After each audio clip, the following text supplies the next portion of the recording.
কুরআনু হুজ্জাতুল লাকা ওয়া আলাইকা। আল্লাহর নবী বলেন, উম্মত, আল্লাহ তাআলা আমার উপর যে কোরআন নাজিল করেছেন, আমাদের উপরে কোরআনের হক আছে।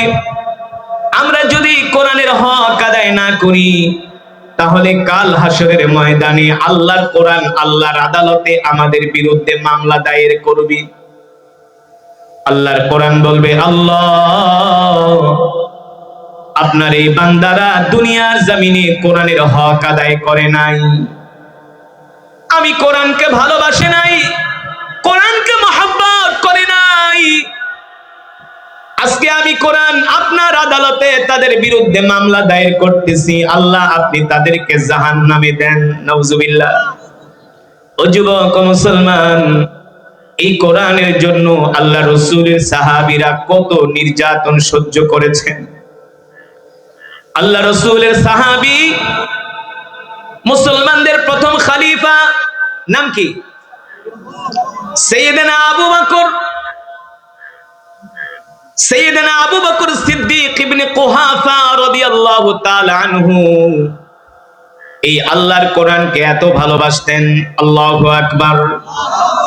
সাইয়েদনা ওমর ইবনুল খাত্তাব রাদিয়াল্লাহু তাআলা আনহু আল্লাহর কোরআনকে এত ভালোবাসতেন। কেমন ভালোবাসতেন মুসলমান? যে কোরআন বিশ্ব নবীর উপরে নাজিল হয়েছে, স্বয়ং আল্লাহর নবী এই কোরআনকে এত ভালোবাসতেন।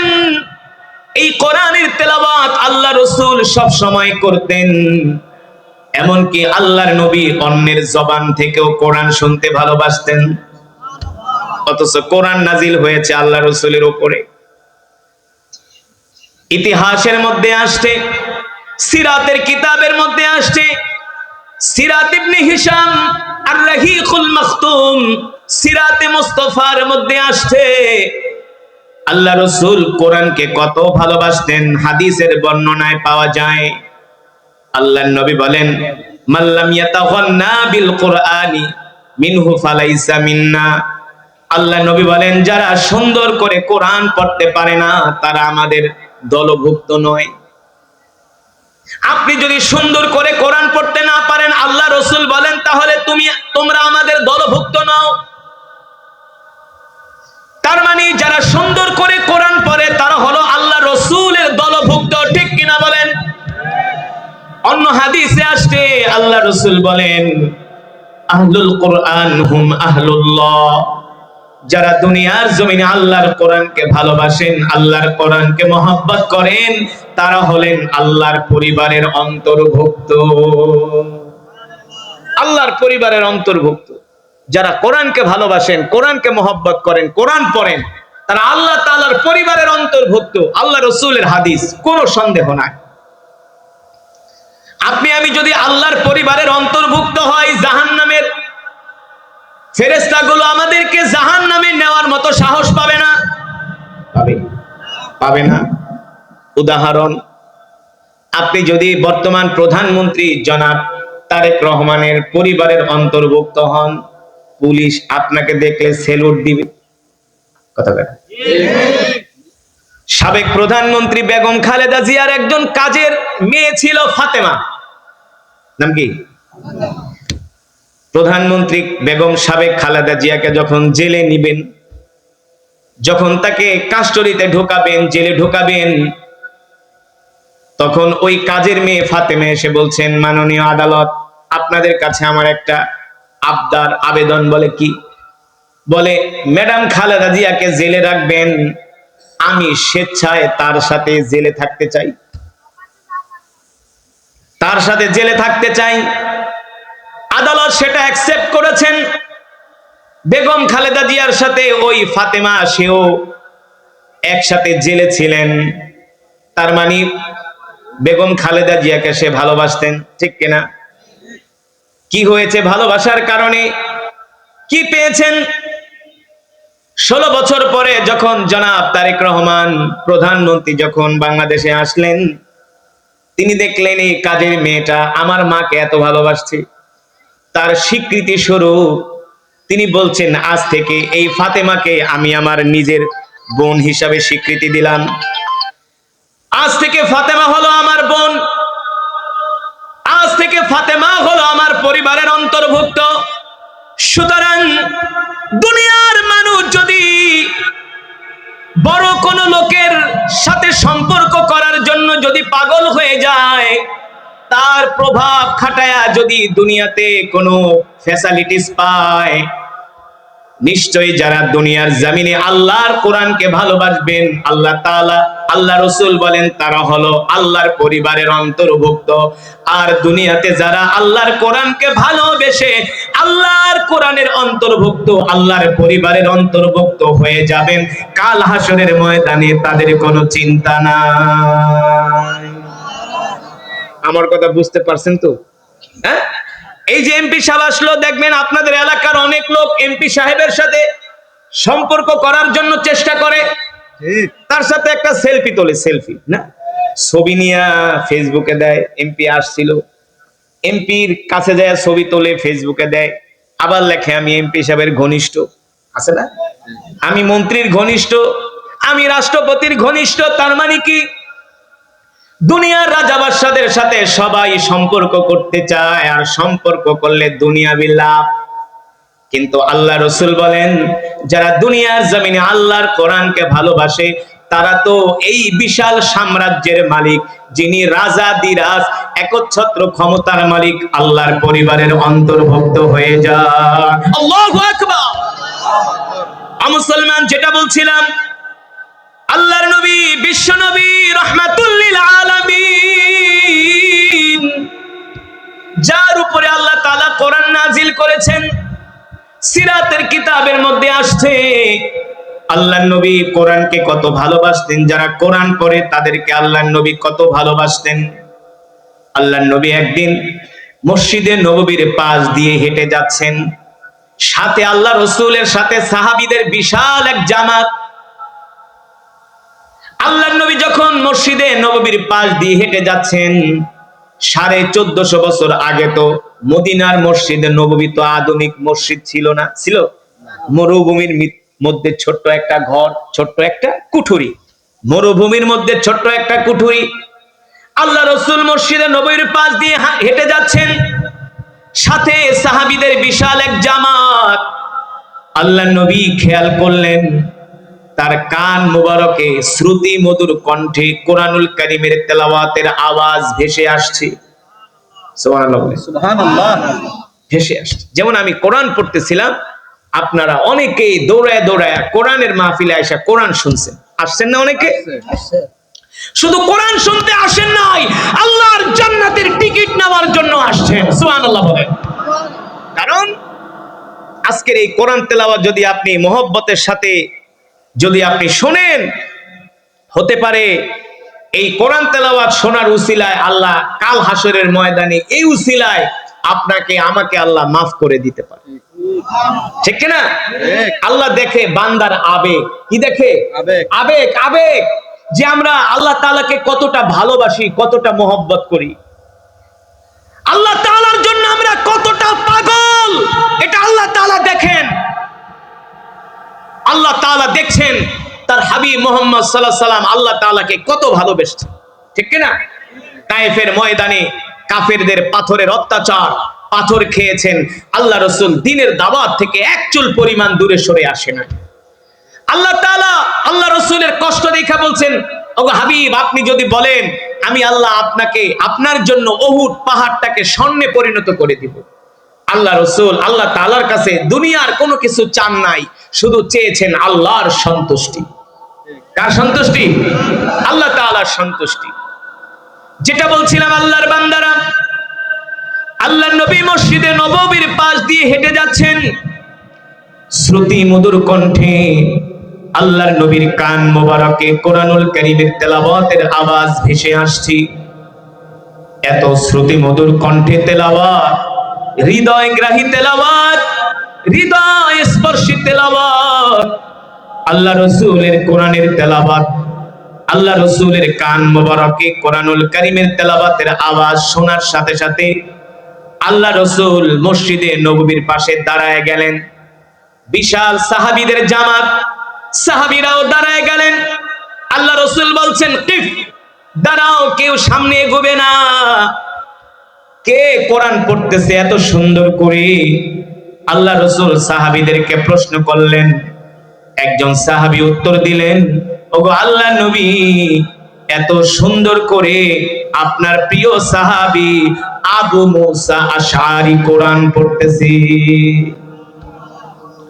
আল্লাহ নবী সাহাবীর তেলাওয়াত শুনে বলে, মাশাআল্লাহ, বাহ বাহ, চমৎকার আমার সাহাবীর তেলাওয়াত। এ সাহাবীরা শোনো, যতক্ষণ পর্যন্ত আমার সাহাবী কোরআন পড়বে ততক্ষণ পর্যন্ত আমি নবী দাঁড়িয়ে দাঁড়িয়ে কোরআন শুনবো। সুবহানাল্লাহ বলবেন না? কে কোরআন শুনবে? আল্লাহ রাসূল নিজে। আল্লাহ রাসূল নিজে যদি দাঁড়ায় কোরআন শোনে, সাহাবীরা কি নিচে থেকে ভেগে যাবে? হ্যাঁ, সাহাবীরা তো আর ভেগে যাবে না, তারাও আল্লাহ রাসূলের পিছনে দাঁড়িয়ে দাঁড়িয়ে কোরআন শুনছে। সুবহানাল্লাহ।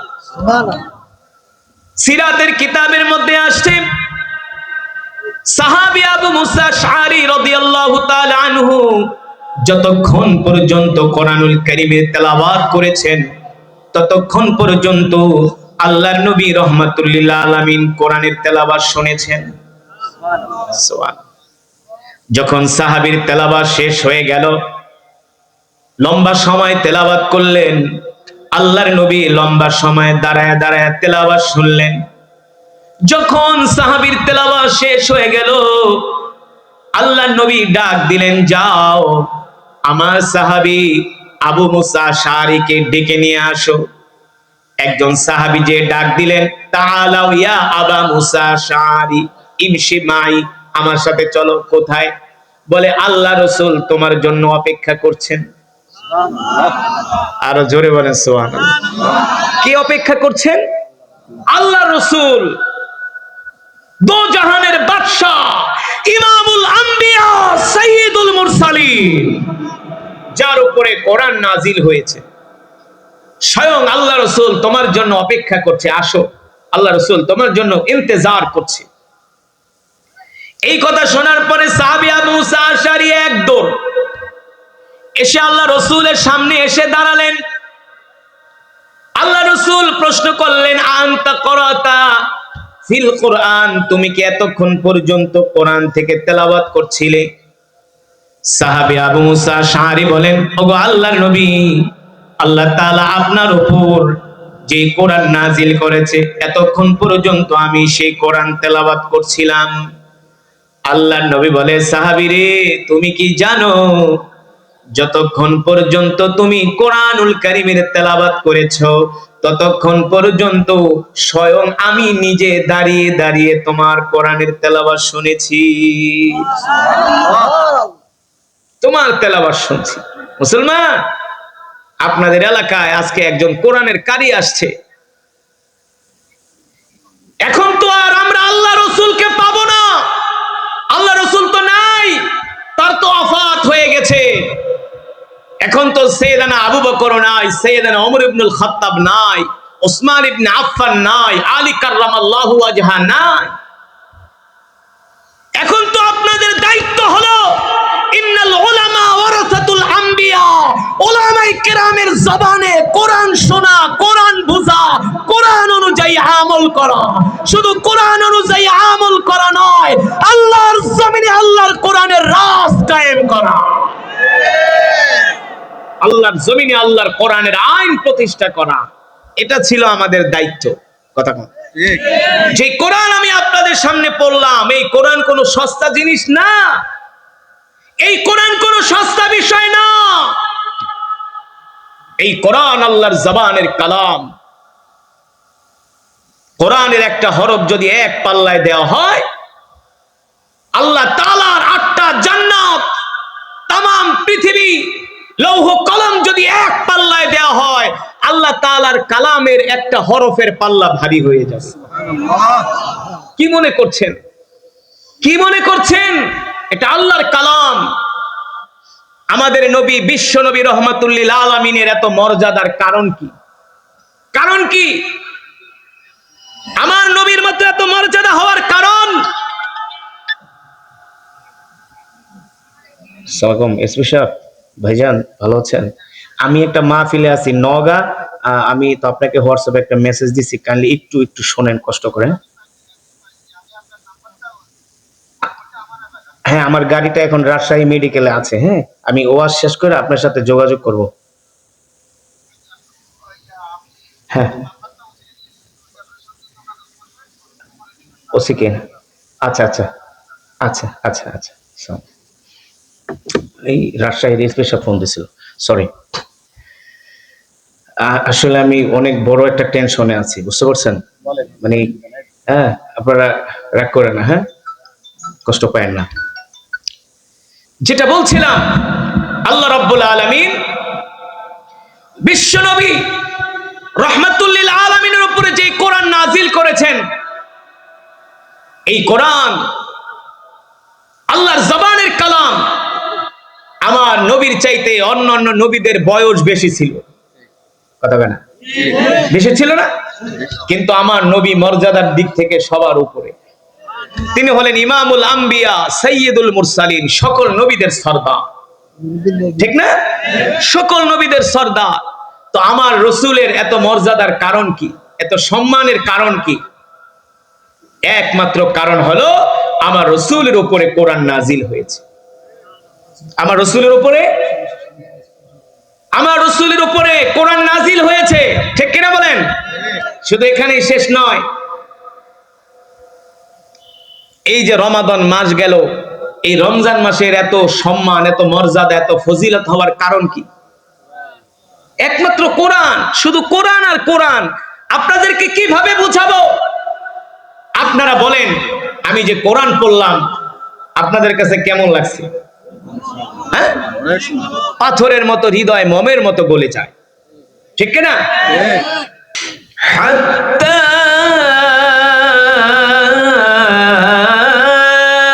ইযা জাউহা ওয়া ফুতিহাত আবওয়াবুহা ওয়া ক্বালা লাহুম খাযানাতুহা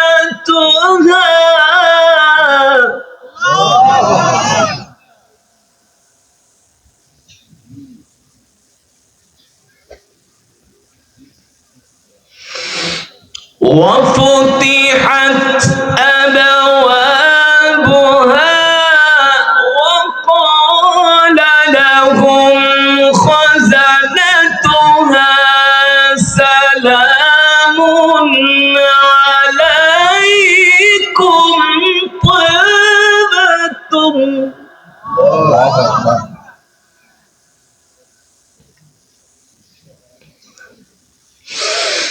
وفتحت أبوابها وقال لهم خزنتها سلام عليكم طبتم فادخلوها خالدين.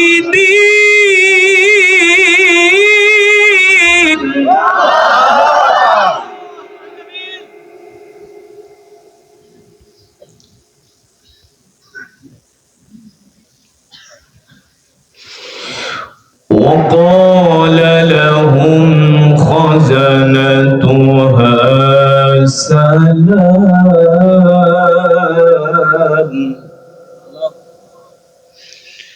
وقال لهم خزنتها سلام عليكم طيبتم. وقال لهم خزنتها سلام عليكم طبتم فادخلوها خالدين.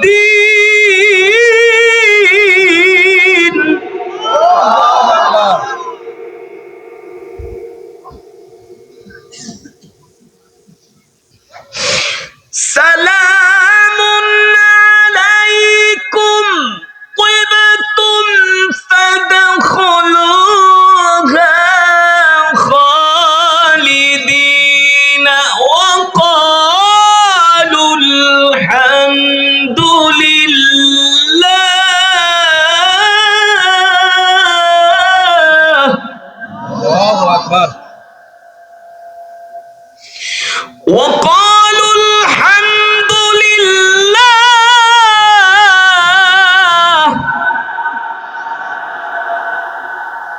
وقالوا الحمد لله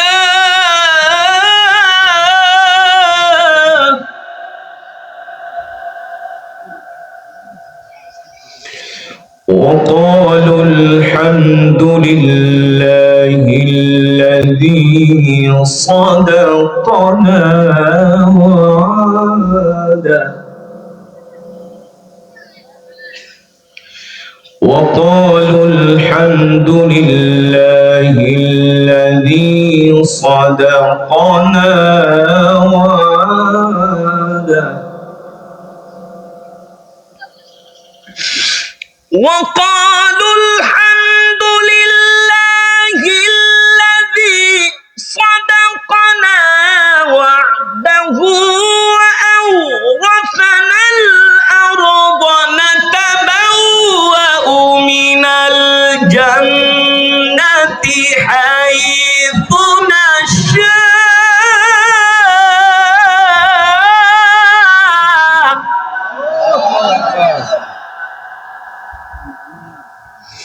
وقالوا الحمد لله الذي صدقنا وعده وقالوا الحمد لله الذي صدقنا وعده وقالوا الحمد لله الذي صدقنا وعده وأورثنا الأرض نتبوأ من الجنة حيث نشاء فنعم أجر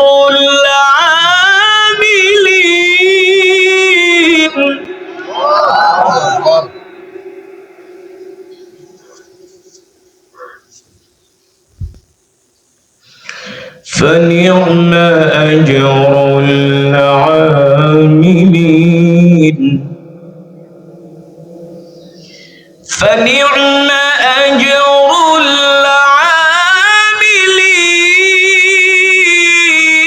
العاملين فنعم أجر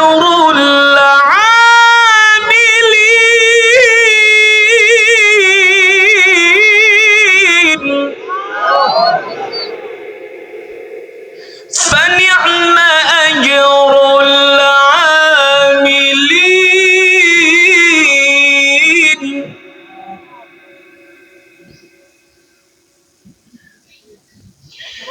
فنعم أجر العاملين وترى الملائكة حافين من حول العرش يسبحون بحمد ربهم وقضي بينهم بالحق وقيل الحمد لله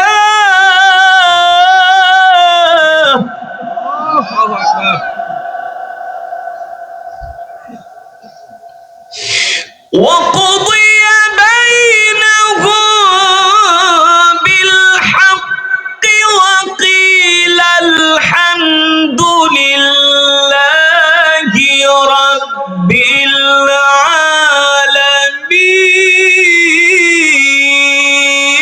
العالمين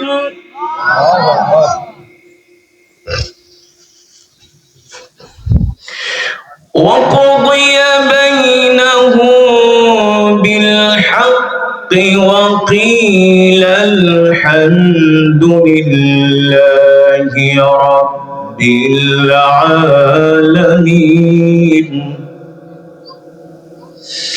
وقضي بينهم بالحق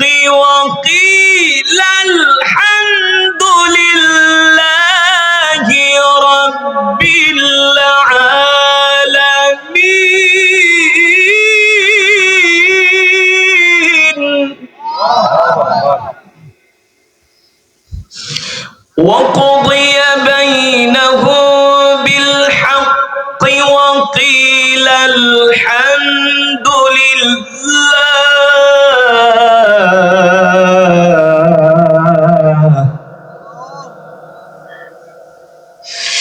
وقضي بينهم بالحق وقيل الحمد لله رب العالمين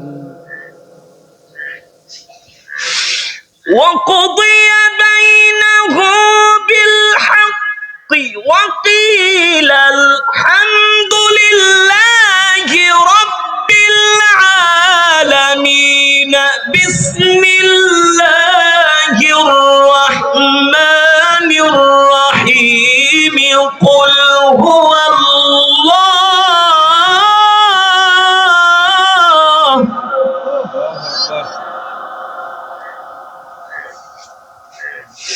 بسم الله الرحمن الرحيم قل هو الله أحد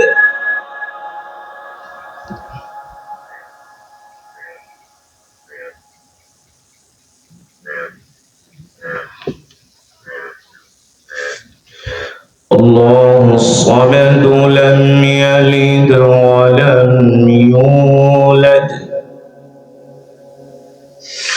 لم يلد ولم يولد ولم يكن له كفوا أحد بسم الله الرحمن الرحيم قل هو الله أحد الله الصمد لم يلد ولم يولد ولم يكن له كفوا أحد بسم الله الرحمن الرحيم قل هو الله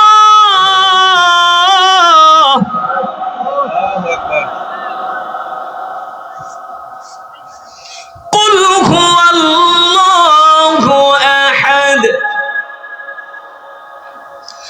الله الصمد لم يلد ولم يولد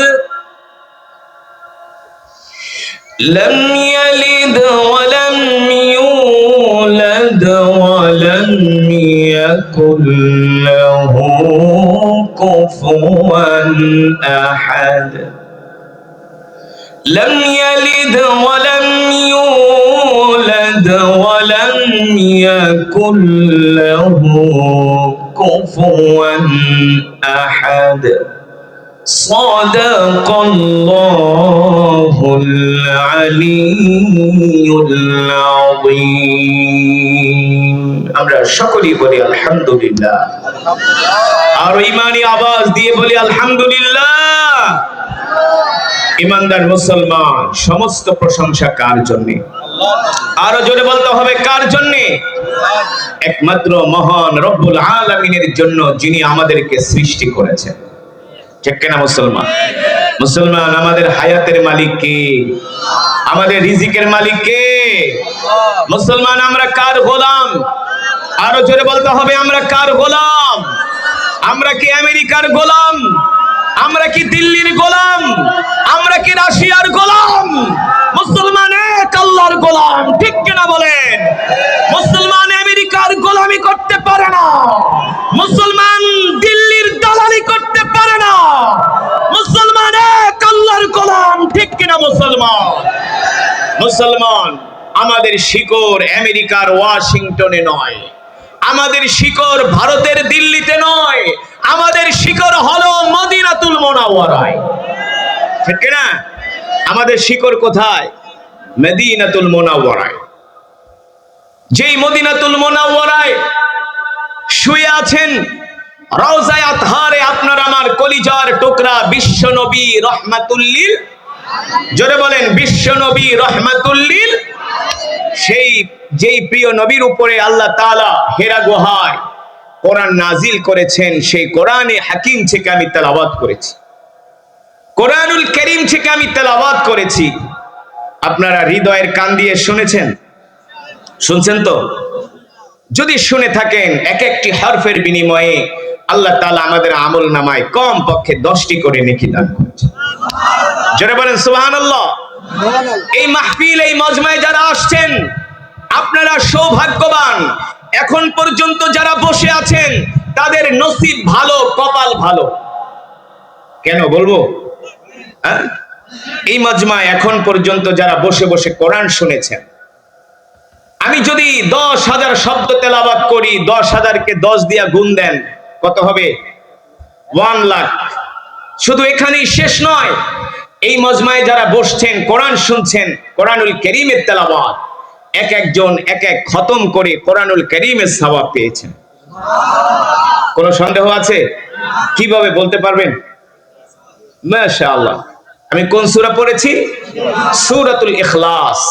তিরমিজির বর্ণনায় আসছে, সাহাবী আবু সাঈদ আল খুদরি রাদিয়াল্লাহু তাআলা আনহু থেকে বর্ণিত, আল্লাহ রাসূল বলেন, কেউ যদি সূরাতুল ইখলাস 3 বার তেলাওয়াত করে, নিঃসন্দেহে আল্লাহ তাআলা তার আমলনামায় পূর্ণ 1 খতম কোরআনুল কারীমের সওয়াব দান করেন।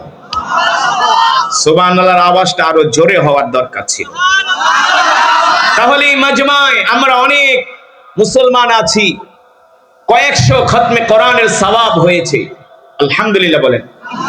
আপনাদের কাছে আমি প্রশ্ন করি, যে মাজমায় এতগুলো খতমে কোরআনের সওয়াব হয়েছে, ওই মজমায় দোয়া করলে আল্লাহ তাআলা সেই দোয়া ফিরায় দিতে পারে? আমার দিল বলে পারে না। আপনাদের দিল কি বলে? কখনো আল্লাহ তাআলা ফিরিয়ে দিতে পারে না। কারণ যে মজমার মধ্যে এতগুলো খতমে কোরআনের সওয়াব হয়, এই মজমায় দোয়া করলে নিশ্চিত দোয়া কবুল হবে ইনশাআল্লাহ। দ্বিতীয়ত, আমি মুসাফির, আমার দোয়া তো কবুল হবেই হবে। আল্লাহ রাসূলের হাদিস, মুসাফির যখন সফর অবস্থায় দোয়া করে, আল্লাহ তাআলা মুসাফিরের দোয়া ফিরিয়ে দেয় না। বুলেটের গুলি মিস যেতে পারে, মুসাফিরের দোয়া মিস যায় না। আর দোয়া কবুল হওয়ার কারণ আছে। গতকালকে আমার প্রোগ্রাম ছিল বাংলাদেশের শেষ বর্ডার সাতক্ষীরা, একেবারে ইন্ডিয়ার কাছে বসিরহাট।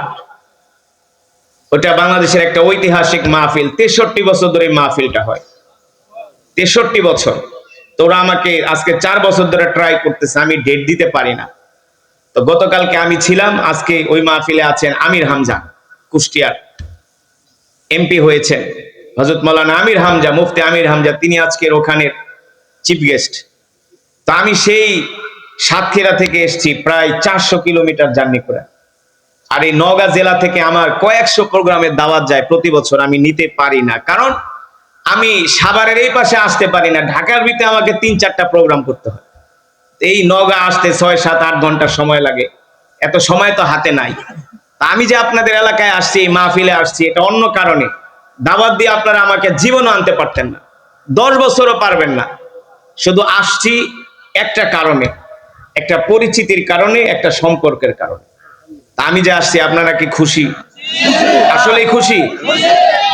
যদি খুশি হন, আমার মাথায় একটা বড় ধরনের একটা টেনশনও আছে। তো যাই হোক, আমি আপনাদের সামনে কোরআন হাদিস থেকে ঈমান জাগানিয়া অল্প কয়েক মিনিট কিছু আলোচনা করব। যতক্ষণ আলোচনা চলবে, ডানে বামে সামনে পিছনে তাকানো যাবে না, শুধু আমার দিকে তাকাবেন। ইনশাআল্লাহ এমন একটা আলোচনা হবে যে আলোচনা শুনলে ঈমানের পাওয়ার বেড়ে যাবে। কথা বলেন, এমন আলোচনা দরকার আছে কি আছে না? তাহলে আমরা জমে জমে মোহব্বতের সাথে শুনতে পারবো তো ইনশাআল্লাহ। আল্লাহ তাআলা আমাদের সকলকে কবুল করুন বলি আমিন। আল্লাহর বান্দারা, কোরআন আল্লাহর জবানের কালাম, কোরআন আল্লাহর জবানের কালাম। আমরা এই যে কোরআন শুনতে এসেছি, আল্লাহ তাআলার কালামের মাজিদের তেলাওয়াত শুনতেছি, আমরা মনে করি এতটুকুন কোরআন শুনে কোরআনের হক আদায় হয়ে গিয়েছে। বিষয়টা কি এমন না, এত সোজা না। কোরআনের হক আদায় করা এত সোজা না। এই কোরআনের জন্য আল্লাহ রসুলের সাহাবীরা জীবন দিয়েছেন। এই কোরআনের জন্য আল্লাহ রসুল তায়েফের ময়দানে, উহুদের ময়দানে দান মোবারক শহীদ করেছে মুসলমান। এই কোরআনের জন্য আল্লাহ রসুলকে কাফেররা অত্যাচার করতে করতে, পাথর মারতে মারতে আল্লাহ রসুলকে বেহুশ করে ফেলেছেন এই কোরআনের জন্য, ঠিক কিনা?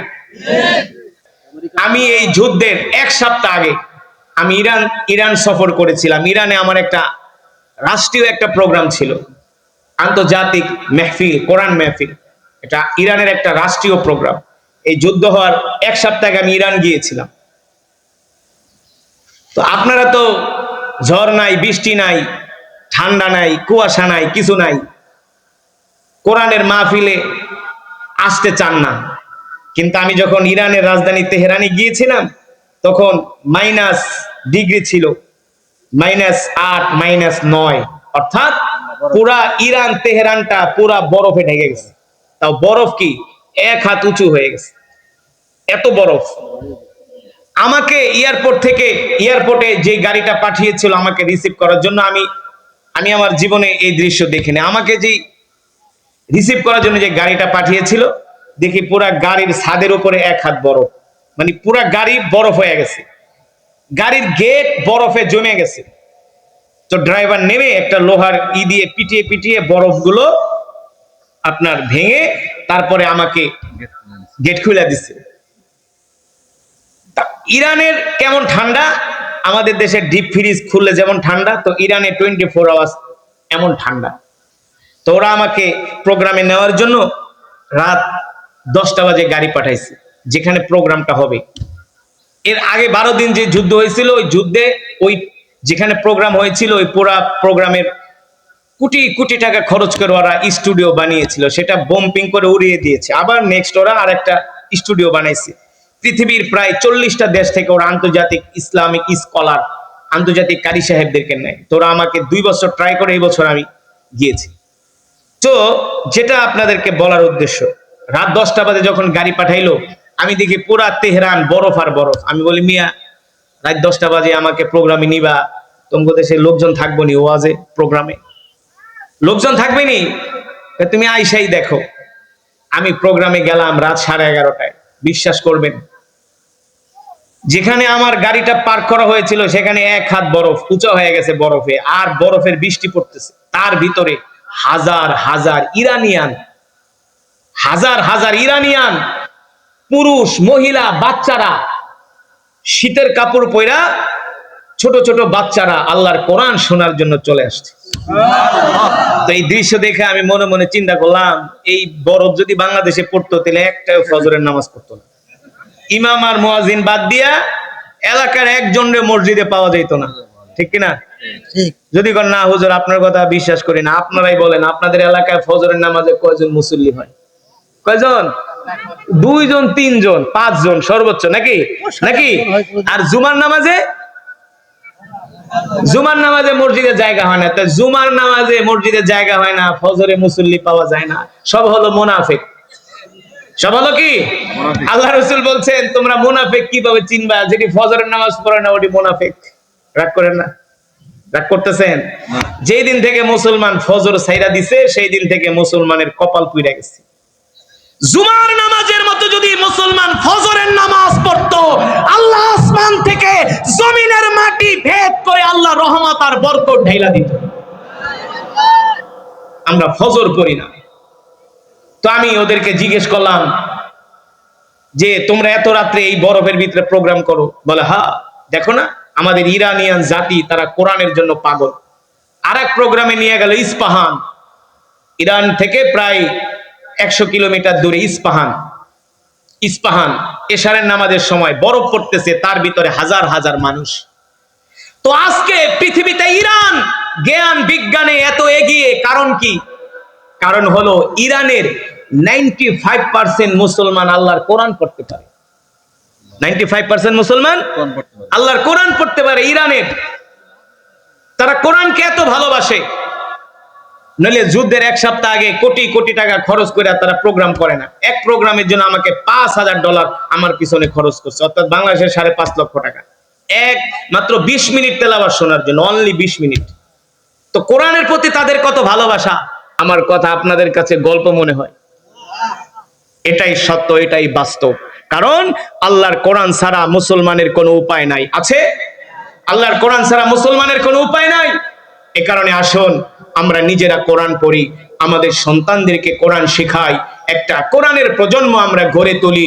আল্লাহ তাআলা আমাদের সকলকে তৌফিক দান করুন বলে আমিন। এই কারণে যারা কোরআন পারেন না, কোরআন পড়বেন, 5 ওয়াক্ত নামাজ পড়বেন। রাজি আছেন ইনশাআল্লাহ? নামাজ কয় ওয়াক্ত? 5 ওয়াক্ত নামাজ পড়বেন, আল্লাহর কোরআন পড়বেন। আজকে যারা এত সুন্দর মাহফিলের আয়োজন করেছেন, কাঞ্চনপুর যুব সমাজ, আল্লাহ তাআলা এই মাহফিলকে, যুব সমাজদেরকে আল্লাহ তাআলা দ্বীনের জন্য, ইসলামের জন্য কবুল করুন বলি আমিন। আমি যে আপনাদের মাহফিলে আসছি, আপনারা কি খুশি? আসলেই খুশি? তাহলে বলি আলহামদুলিল্লাহ। এই মাহফিলটা যাতে আগামী বছর আরো সুন্দর করে হয়, যেহেতু দ্বিতীয় বার্ষিক মাহফিল, এই মাহফিল দ্বিতীয় বার্ষিক হবে না। গতকালকে আমি যে প্রোগ্রামে ছিলাম 63তম মাহফিল। এমনও মাহফিল আছে আমি 100 বছর, 70-80 বছর পর্যন্ত মাহফিল হয়, সেই মাহফিলের আমি প্রধান অতিথি থাকি। তো আপনাদের কাছে আরজ, এই মাহফিল 1-2 বছর 3 বছর নয়, এই মাহফিল যুগের পর যুগ, প্রজন্মের পর প্রজন্ম চলবে ইনশাআল্লাহ। এই মাহফিলের একদিন শতবার্ষিকী পালিত হবে, ঠিক কিনা বলেন? এই মাহফিল কিয়ামত পর্যন্ত চলমান থাকবে, কারণ যেখানে একবার কোরআনের কথা শুরু হয়, সেই কোরআনের কথা বন্ধ করার পৃথিবীর কারো কোনো সাধ্য নাই, ঠিক কিনা মুসলমান?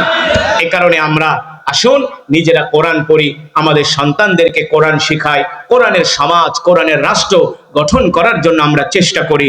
আল্লাহ তাআলা আমাদের জান, মাল, সময়কে আল্লাহ তাআলা কোরআনের জন্য কবুল করুন বলে আমিন। এই আশায় প্রত্যাশা ব্যক্ত করে আমি আমার মুখতাসার আলোচনা এখানেই শেষ করছি। সুবহানাকাল্লাহুম্মা বিহামদিকা আশহাদু আল্লা ইলাহা ইল্লা আনতা আস্তাগফিরুকা ওয়া আতুবু ইলাইক। দোয়া করে যান, দোয়া করেন ভাই। আমি মুসাফির, দোয়া না করে যায়েন না, দোয়া না করে যায়েন না, ইনশাআল্লাহ নিশ্চিত দোয়া কবুল হবে। বিশেষ একটা মনের আশা নিয়ে আপনি দোয়া করেন, আপনার দোয়া কবুল হবে ইনশাআল্লাহ। দরুদ শরীফ পড়ি। আল্লাহুম্মা সাল্লি আলা মুহাম্মাদ ওয়া আলা আলি মুহাম্মাদ কামা সাল্লাইতা আলা ইব্রাহিম ওয়া আলা আলি ইব্রাহিম ইন্নাকা হামিদুম মাজিদ।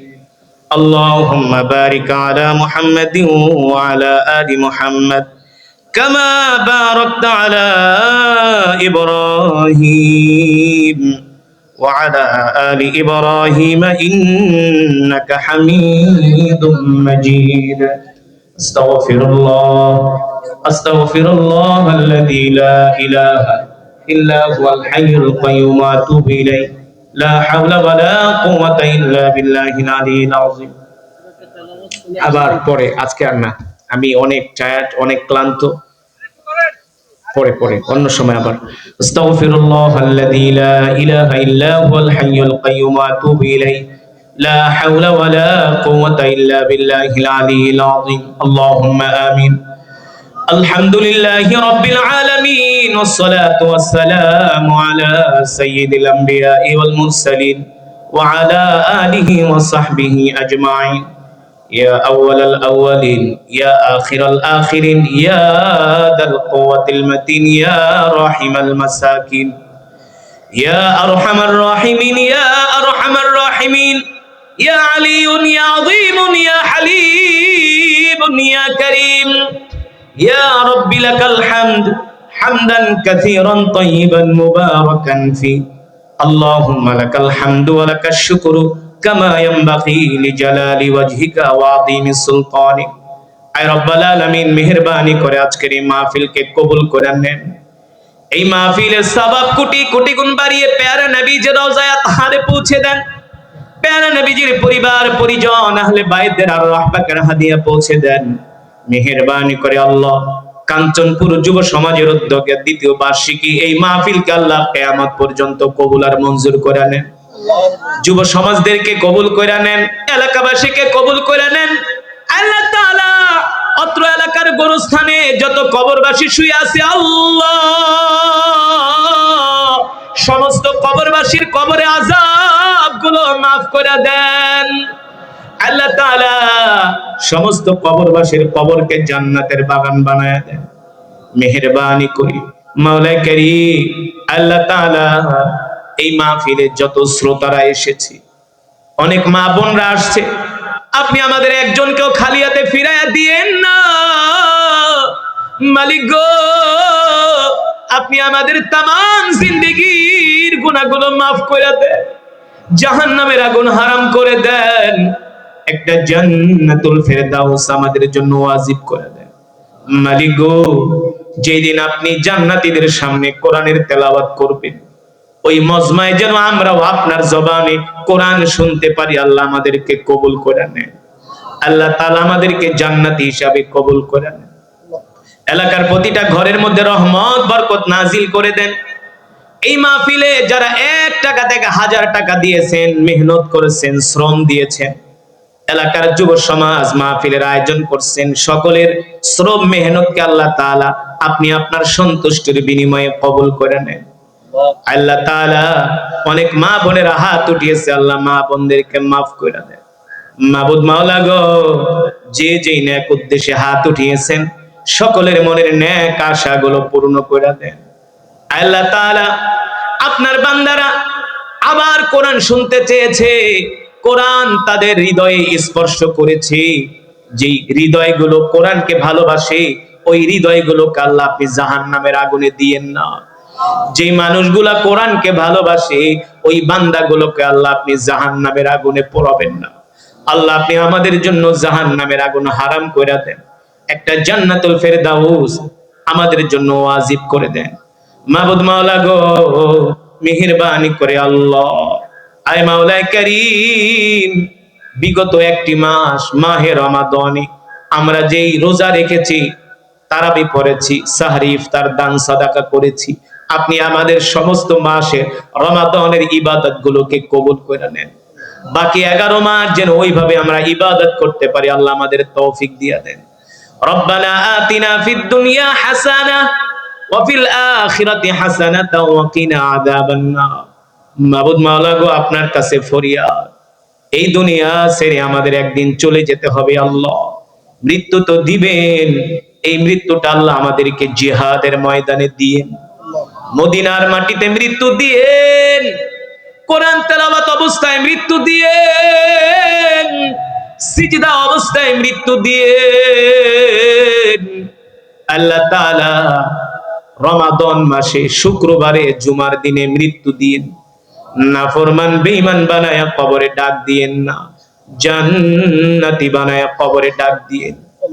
রব্বানা হাব লানা মিন আজওয়াজিনা ওয়া যুররিয়াতিনা কুররাতা আয়ুনি ওয়াজআলনা লিল মুত্তাকিনা ইমামা। মাবুদ মাওলা গো, আপনি আমাদের জান মাল আপনার কুদরতি হাতে সুপর্দ করলাম। আল্লাহ আপনি আমাদের জান মাল পরিবারের জিম্মাদারি হয়ে যান। জালেমের জুলুম, শত্রুর শত্রুতামি থেকে আল্লাহ আমাদেরকে হেফাজত করেন।